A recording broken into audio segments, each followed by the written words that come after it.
स्वाध्याय 11.1 जो दाखला नंबर 1 जो 6 सेमी त्रिज्यावाળા વર્તુળના વૃત્તાંશ દ્વારા કેન્દ્ર આગળ બનતો ખૂણો 60 અંશનો હોય તો વૃત્તાંશનું ક્ષેત્રફળ શોધો।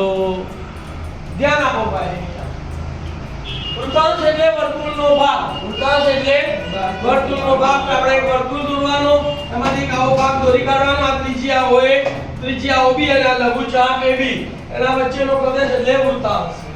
તો આ ત્રિજ્યા કેટલી? આ બરાબર કેટલી છે? 6 સેન્ટીમીટર। કેન્દ્ર આગળનો ખૂણો કેટલો છે? 60 અંશ। તો મારે આ વૃત્તાંશનું ક્ષેત્રફળ શોધવાનું છે। લખીશું અહીં વૃત્તાંશની ત્રિજ્યા r બરાબર 6 સેન્ટીમીટર, કેન્દ્ર આગળનો ખૂણો થીટા બરાબર 60 અંશ। પાઈ ની વેલ્યુ આપી નથી તો પાઈ બરાબર કેટલા લેવાના? 22।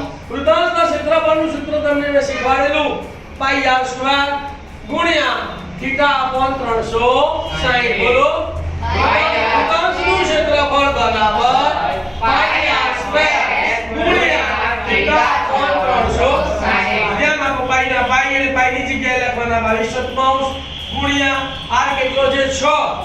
r નો વર્ગ છે તો 6 નો વર્ગ ની જગ્યાએ શું લખવાનું?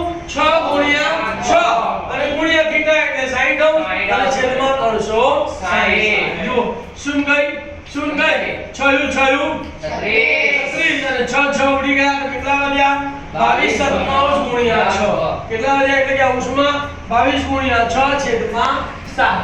ગુણાકાર શીખવાનું તો 6 દુ 12, r નો બગડો વધી પડી 1, 6 દુ 12, r ને 1 બરાબર 132 છેદમાં 7 ચોરસ સેન્ટીમીટર। આનો ભાગ ચલાવવાની કોઈ જરૂર નથી।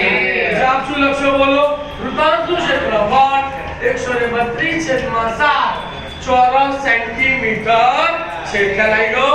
શું ખાલી એક જ સૂત્ર યાદ રાખવાનું છે? કયું સૂત્ર? બોલો, વૃત્તાંશનું ક્ષેત્રફળ બરાબર પાઈ r સ્ક્વેર ગુણ્યા થીટા અપોન 360। આ સૂત્ર આવડી જાય એટલે તમને દાખલો આવડી જાય।